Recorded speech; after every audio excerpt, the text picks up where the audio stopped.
हमारे इस YouTube channel के सेगमेंट फास्ट न्यूज में आप तमाम का इस्तकबाल है। इस वीडियो में आप देख सकते हैं कम मिनटों में बहुत ज्यादा खबरें। तो आइए शुरू करते हैं वीडियो को और देखते हैं आज की ताजा तरीन खबरें। जगत्याल जिले में फाइनेंसर्स के खिलाफ पुलिस की कार्रवाई, करीब 3.5 किलो सोना जब्त। जिले के कई मुकामात पर अचानक धावे। रियासत तेलंगाना के जिले जगत्याल में फाइनेंसर्स के खिलाफ पुलिस ने बड़े पैमाने पर कार्रवाई करते हुए करीब 3.5 किलो सोना जब्त कर लिया है। जिले एसपी सिंधु शर्मा की हिदायत पर जुमेरात की रात देर गए जिले भर के कई मुकामात पर धावे किए गए। मटपल्ली के फाइनेंसर शिवा के मकान से करीब 3.5 किलो सोना, 32,11,000 रुपए नकद रकम, बी लक्ष्मण के मकान से 24 लाख रुपये नकद रकम जब्त कर ली गई है। जिले के मुख्तलिफ मुकामात पर किए गए धावों में 268 प्राइमरी नोट, 34 गाड़ियों के रजिस्ट्रेशन पेपर्स और 5 मकानात के दस्तावेजात के अलावा 10 चेक्स जब्त कर लिए गए। जगत्याल में 3, कोरोटला में 4, रायगढ़ मटपल्ली में 2 मुकामात पर तलाशी ली गई, जबकि जगत्याल मंडल के एक मकान पर धावा किया गया। पुलिस ने उन तमाम के खिलाफ केस दर्ज कर लिया है। विजय डेयरी आउटलेट्स जल्द ही 1000 हो जाएंगे, श्रीनिवास यादव ने कहा। वजीर animal husbandry T Srinivas Yadav ने कहा कि विजय डेयरी के आउटलेट्स जो रियासत तेलंगाना के क़याम के वक्त सिर्फ 64 थे, अब इसमें इजाफा होकर ये 650 हो गए हैं और जल्द ही उनकी तादाद 1000 हो जाएगी। स्टेट प्लानिंग बोर्ड के vice chairman B Vinod Kumar के हमरा NTR पार्क और लुबनी पार्क विजय डेयरी के आउटलेट्स का इफ्तिताह करने के बाद मुखातिब करते हुए श्रीनिवास यादव ने कहा कि सयाहती मुकामात, मनादिर और हाईवेज पर जल्द ही मजीद आउटलेट्स कायम करने का मंसूबा है। उन्होंने कहा कि 50% सब्सिडी पर आइसक्रीम पुश कार्ड्स फराहम करते हुए और मजीद डेयरी पार्लर्स और आउटलेट्स कायम करते हुए रोजगार के मौके पैदा किए जा रहे हैं। तेलंगाना के नारायणपेट जिले में चीते की मौजूदगी से अवाम में खौफ। तेलंगाना के नारायणपेट जिले के मुजाफाती मौजा, इखलासपुर और उससे मुत्तसिल कर्नाटका के सरहदी मवाजियात पटियाग, चंडड़गी और ताज़ा इत्तलात के मुताबिक धनवाड़ा मंडल के किष्टापुर और कोडनापुर में चीते की मौजूदगी से उन मवाजियात के अवाम में खौफ व हिरास पाया जा रहा है। वहाँ के चरवाहों और खेतों में काम करने वालों ने रातों में चीता, जो मादा बताई जाती है, सड़क उबूर करते हुए देखा गया है। बाज़ देहातियों ने बताया कि इस मादा चीते के छोटे बच्चे भी हैं। मादा चीता अपने बच्चों के लिए शिकार की तलाश में आबादियों की तरफ निकल आ रही है। उन्होंने बताया कि उनके जानवरों, गाय, बकरियों को वो अपना शिकार बना सकती है। दोनों तरफ अपनी अपनी रियासतों कर्नाटका और तेलंगाना के गांव वालों ने बहुकबत जंगलात को इत्तला दे दी है और पुलिस ने उन मवाजियात में आवाम से रात के औकात में अपने घरों से बाहर निकलने और खुसूसन मोटर गाड़ियों वालों को सख्ती से इंतबाह किया है कि वो बाहर ना निकले। रुपये की कदर घट रही है, निर्मला सीतारमण राशन शॉप्स पर मोदी की तस्वीर तलाश कर रही हैं, KTR ने कहा। रियासती वजीर IT और सनत KTR ने एक तंजिया ट्वीट करते हुए रुपये की कदर घट जाने पर तशवीश का इजहार करते हुए कहा कि रुपये को मुस्तहकम करने के लिए जरूरी इक़दाम करने के बजाय मरकजी वजीर फाइनेंस निर्मला सीतारमण पर राशन शॉप्स में मोदी की तस्वीर तलाश करने में मसरूफ रहने का इल्जाम आयद किया। उन्होंने कहा कि मुआशी बहरान की वजह से बेरोजगारी में इजाफा हो रहा है। इसको तस्लीम करने के बजाय मरकजी वजीर फाइनेंस इसको एक्ट्स ऑफ गॉड करार देते हुए मरकजी हुकूमत की नाकामियों पर पर्दा डालने की कोशिश कर रही हैं। मुस्लिम तहफ़्फ़ुज़ात को 4% से 12% कर देने बैरिस्टर ओवैसी का चंद्रशेखर राव हुकूमत से मुतालबा। सदर कुल हिंद मजलिस इत्तेहादुल मुस्लिमीन और रुकने पार्लियामेंट हैदराबाद बैरिस्टर असदुद्दीन ओवैसी ने चीफ मिनिस्टर चंद्रशेखर राव से मुतालबा किया है कि मुस्लिम तहफ़्फ़ुज़ात की शरह को 4% से इजाफा करके 12% किया जाए। बैरिस्टर ओवैसी ने दारुस्सलाम में सरकारी उर्दू मीडियम मदारिस के तलबा और तालिबात में तालीमी इमदाद की तकसीम की तकरीब से खिताब करते हुए कहा कि तेलंगाना में मुसलमानों की पसमानदगी की सुधीर कमीशन की तफसीली रिपोर्ट आइनेदार है। इस रिपोर्ट की बुनियाद पर तेलंगाना BC कमीशन ने भी सिफारिश की है कि मुसलमानों को तहफ़्फ़ुज़ात 9 से 12% दिए जा सकते हैं। तेलंगाना के मुसलमानों की पसमानदगी के एतबार से 4% तहफ़्फ़ुज़ात मुसलमानों के लिए नाकाफी है, इसलिए मुस्लिम तहफ़्फ़ुज़ात की शरह को 4% से इजाफा करके 12% किया जाए। रुकने पार्लियामेंट हैदराबाद ने चीफ मिनिस्टर के चंद्रशेखर राव से यह भी मुतालबा किया कि तेलंगाना में मुसलमानों के 4% तहफ़्फ़ुज़ात की बरकरारी के लिए सुप्रीम कोर्ट में बेहतरीन लीगल टीम के जरिए पैरवी की जाए। हज कमेटी ऑफ इंडिया का 29 सितंबर को जायजा इजलास मोहम्मद सलीम को भी बुलाया गया।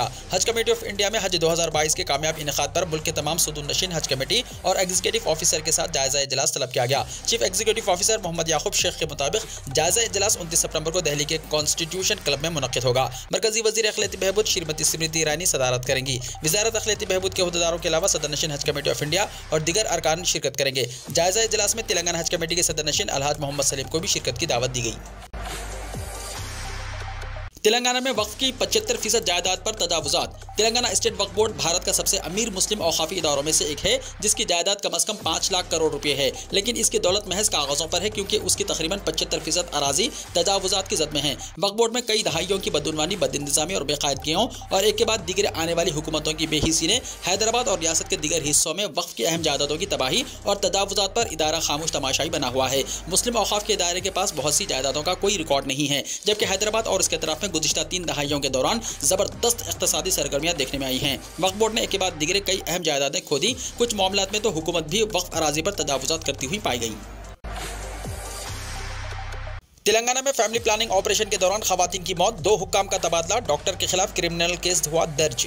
हुकूमत तेलंगाना ने इब्राहिमपट्टनम में खानदानी मनसूबाबंदी ऑपरेशन के वाक़े के जिम्मेदारों के खिलाफ सख्त कार्रवाई की है। रंगारेड्डी DMHO स्वाराजी लक्ष्मी और DCHS झांसी लक्ष्मी का तबादला कर दिया गया है। ऑपरेशन करने वाले डॉक्टर ज्वेल सुनील कुमार के खिलाफ फौजदारी मुकदमा दर्ज कर लिया गया है। 13 अफराद के खिलाफ तादेबी कार्रवाई की गई है। ऐसे वाक़यात के इआदे को रोकने के लिए हिदायत जारी की गई है। 25 अगस्त को इब्राहिमपट्टनम में 34 खवातीन का खानदानी मनसूबाबंदी का ऑपरेशन किया गया था, ताहम इलाज में नाकामी की वजह से 4 खवातीन की मौत हो गई। हैदराबाद में पंचायत सेक्रेटरी रिश्वत लेते हुए पकड़ा गया।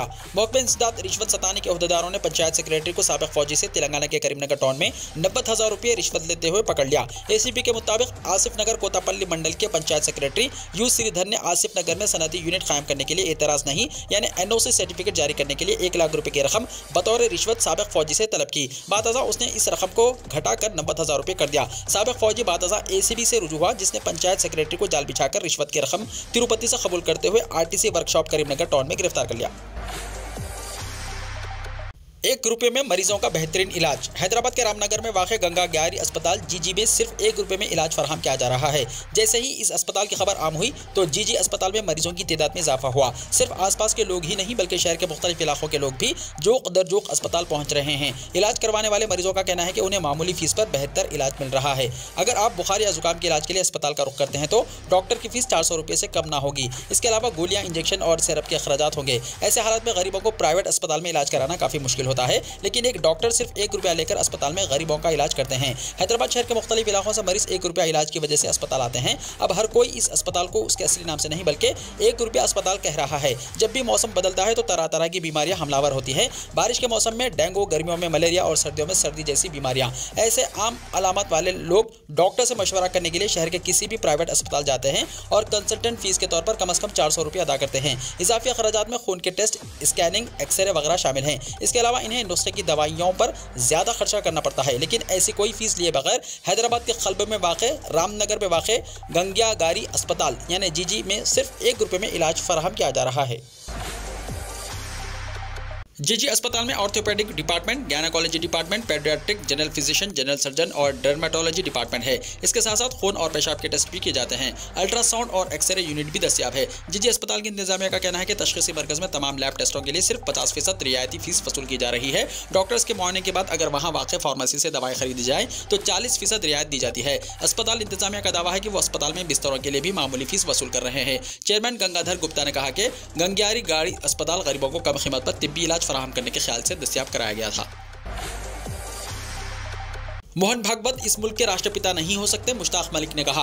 RSS के सरबराह मोहन भागवत से मुलाकात के बाद ऑल इंडिया इमाम ऑर्गेनाइजेशन के सरबराह इमाम उमर अहमद इलियासी ने मोहन भागवत को राष्ट्रपिता और कौम का ऋषि करार दिया था। उन्होंने कहा था कि मोहन भागवत हमसे मुलाकात के लिए आए हैं, यह हमारे लिए एजाज़ की बात है, वो हमारे फादर ऑफ नेशन हैं। उन्होंने ये भी कहा था कि मुल्क की एकजहती और सालमियत को बरकरार रखना चाहिए। हम सबका DNA एक है और सिर्फ इबादत करने का तरीका अलग अलग है। वहीं इस मामले पर इमाम उमर इलियासी पर सदर तहरीक मुस्लिम शब्बान मुश्ताक मलिक ने तनकीद करते हुए कहा कि मुल्क के राष्ट्रपिता महात्मा गांधी है, मोहन भागवत राष्ट्रपिता नहीं हो सकते। महात्मा गांधी से बड़ा इस मुल्क में कोई लीडर नहीं। महात्मा गांधी हिंदू, मुस्लिम, सिख और ईसाई तबकात को लेकर चलते थे। महात्मा गांधी ही इस मुल्क के राष्ट्रपिता हैं। आज मुल्क बर्बाद हो रहा है, मुल्क की बर्बादी के पीछे RSS की आइडियोलॉजी है।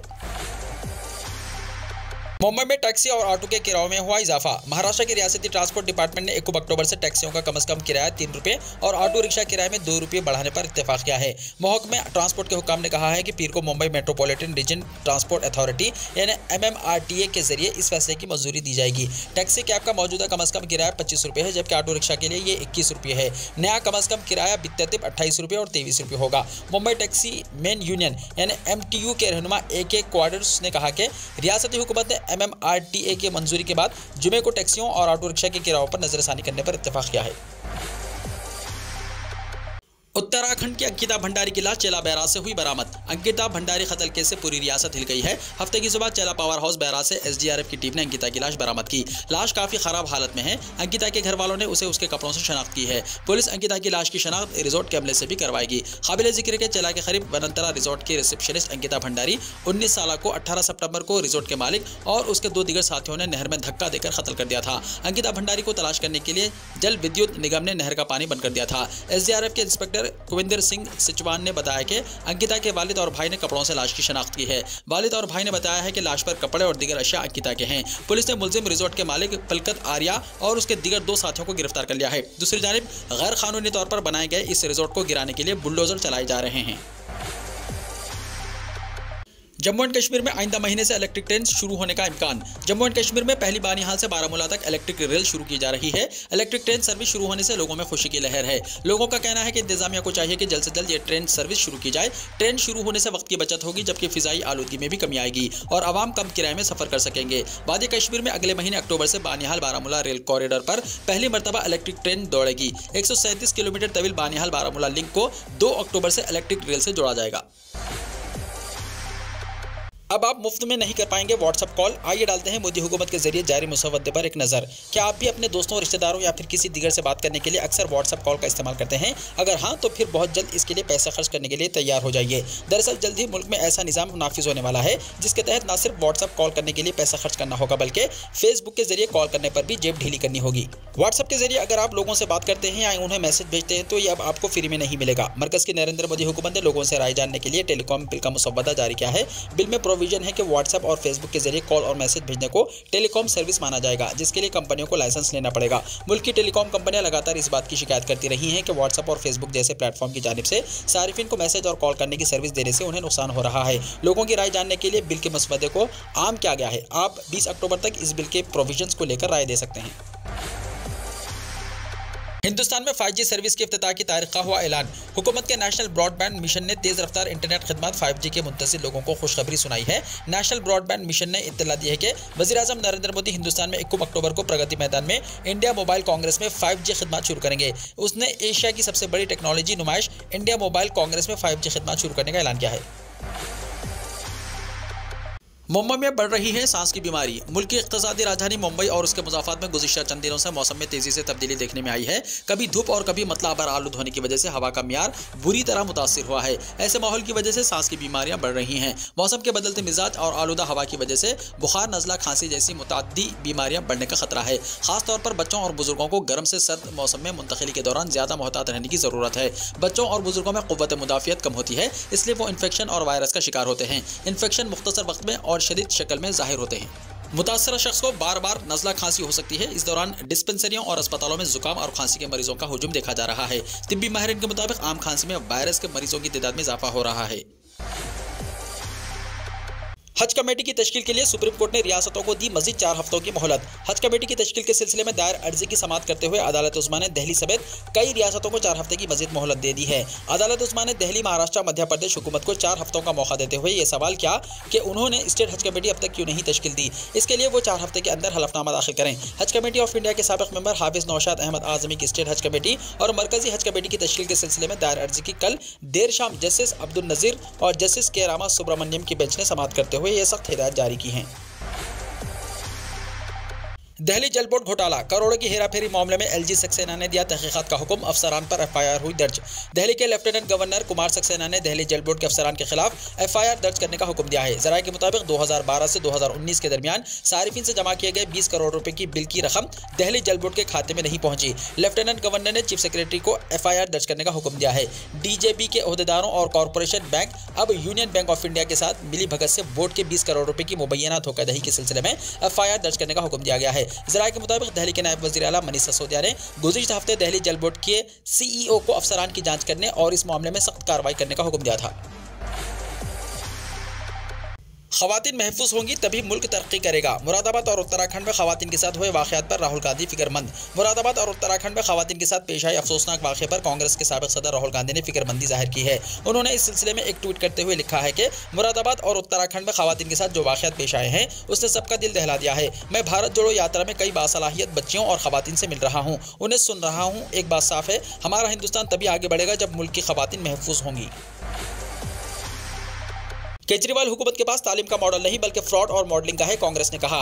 इंडियन नेशनल कांग्रेस ने हफ्ते के रोज इल्जाम आयद किया है कि दिल्ली में अरविंद केजरीवाल की क़यादत वाली हुकूमत के जरिए तालीम के जिस मॉडल की तशहीर की जा रही है वो दरहकीकत फ्रॉड यानी धोखाधड़ी और मॉडलिंग का मॉडल है। पार्टी के तर्जुमान संदीप दीक्षित ने कुछ एदाद शुमार पेश करते हुए ये दावा भी किया है कि अगर केजरीवाल के तालीम के नाम निहाद मॉडल को दूसरी रियासतों में अपनाया गया तो पूरा निज़ाम तालीम तबाह और बर्बाद हो जाएगा। हॉस्पिटल में नमाज अदा करने पर खातून के खिलाफ केस, बैरिस्टर ओवैसी का शदीद रद्द-ए-अमल, पुलिस की वजाहत। एक मुस्लिम खातून पर हॉस्पिटल में नमाज अदा करने पर मुकदमा दर्ज किए जाने की खबरों के दरमियान उत्तर प्रदेश प्रयागराज पुलिस ने वाज़ेह किया है कि कोई मुकदमा दर्ज नहीं किया गया है और ये खबर झूठी है। एक दिन पहले एक मुसलमान खातून की जानिब से हॉस्पिटल में नमाज अदा करने का वीडियो सोशल मीडिया पर वायरल हुआ था। मुकामी मीडिया ने दावा किया था कि खातून के खिलाफ उस वीडियो की बुनियाद पर मुकदमा दर्ज किया गया है। इस खबर की मुल्क भर के मुसलमानों की तरफ से मजम्मत की गई। मजलिस इत्तेहादुल मुस्लिमीन के सरबराह असदुद्दीन ओवैसी ने यूपी पुलिस की कार्रवाई पर तनकीद की। उन्होंने अपने ट्विटर पैगाम में शदीद रद्द-ए-अमल ज़ाहिर करते हुए कहा था कि हॉस्पिटल में दाखिल होकर अपने रिश्तेदार की देखभाल करते हुए किसी कोने में किसी को तकलीफ दिए बगैर अपने मजहब के मुताबिक नमाज पढ़ते हैं तो इसमें क्या जुर्म है? क्या यूपी पुलिस के पास कोई और काम नहीं है? जहां भी नमाज पढ़ी जाती है नमाजियों के खिलाफ FIR दर्ज की जाती है। सदर मजलिस के ट्वीट के बाद पुलिस की वजाहत सामने आई है। PFI दिल्ली के लीडरों को 7 दिन की तहवील। दिल्ली की एक खुसूसी अदालत ने इन्फोर्समेंट डायरेक्टोरेट यानी ED को पॉपुलर फ्रंट ऑफ इंडिया यानी PFI दिल्ली यूनिट के सदर परवेज अहमद, जनरल सेक्रेटरी मोहम्मद इलियास और ऑफिस सेक्रेटरी अब्दुल मुखीद को पूछगछ के लिए 7 दिन की तहवील में दे दिया है। PFI के रहनुमाओं पर माली एहतियात की आड़ में मनी लॉन्ड्रिंग में मुलविस होने का इल्जाम है। तीनों मुल्जिमान से अब तक बरामद होने वाली दस्तावेजात के हवाले से पूछगछ की जाएगी। उनके घर से बरामद होने वाले फोन का फॉरेंसिक मुआयना भी उनके सामने किया जाना है। ED इन मुल्जिमान से 7 दिनों में पूछगछ करेगी। उत्तर प्रदेश असेंबली में बैठकर मोबाइल पर 3 पत्ती खेल रहे थे बीजेपी के रुकन असेंबली। समाजवादी पार्टी ने वीडियो किया है शेयर।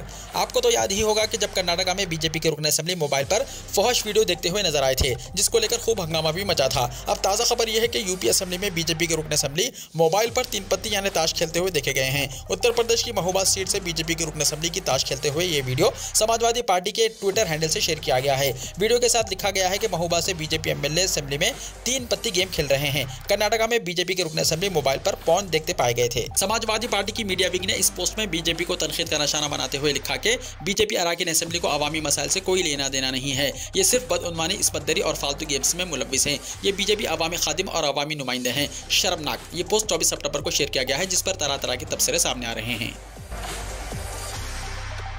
चीन के सदर शी जिनपिंग को घर में नजरबंद करने की अफवाह। चीन के सदर शी जिनपिंग के घर में नजरबंद होने की अफवाहें इंटरनेट पर काफी तेजी से फैल रही हैं। अगरचे चीनी मीडिया ने इन अफवाहों की तस्दीक नहीं की है, लेकिन चीनी सोशल मीडिया हैंडल के ट्वीटर्स बताते हैं कि सदर शी जिनपिंग को पीपुल्स लिबरेशन आर्मी यानी PLA ने घर में नजरबंद कर दिया है। वीडियो को लाइक शेयर कीजिए और हमारे इस YouTube चैनल को सब्सक्राइब करते हुए इसके बेल आइकॉन को भी प्रेस कर लीजिए ताकि हर आने वाली वीडियो का नोटिफिकेशन सबसे पहले आपको मिलता रहे।